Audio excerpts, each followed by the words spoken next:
الرحمن الرحیم۔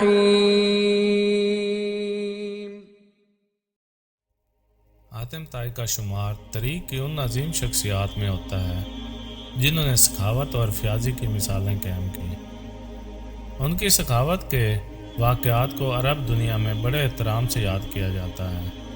ان کے قصے ہمیں انسانیت، اخلاق اور مدد کے جذبے کا درس دیتے ہیں۔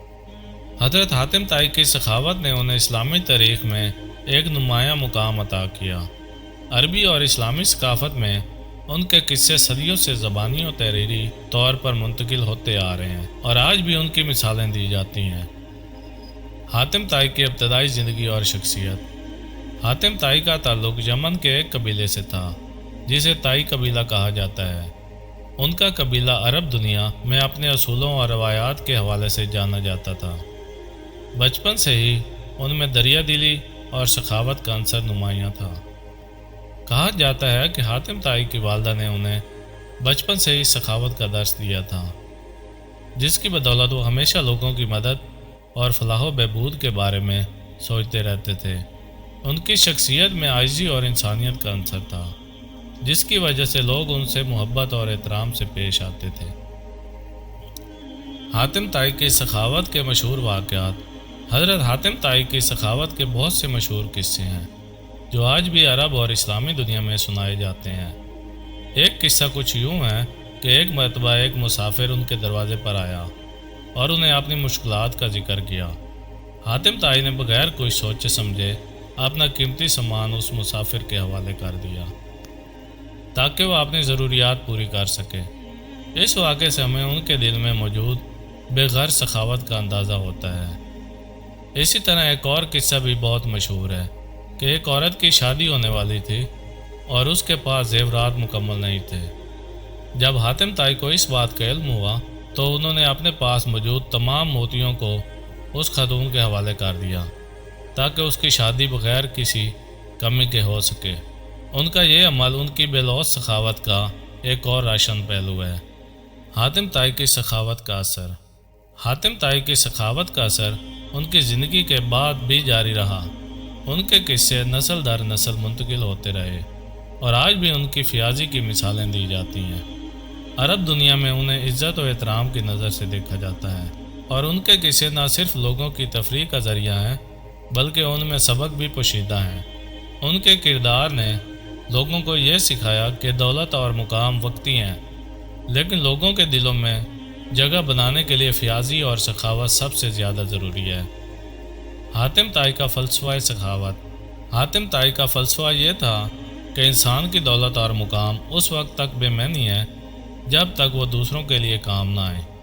ان کے نزدیک سخاوت کا اصل مفہوم یہ تھا کہ انسان اپنا مال و دولت اللہ کی راہ میں خرچ کرے اور ضرورت مندوں کی مدد کرے۔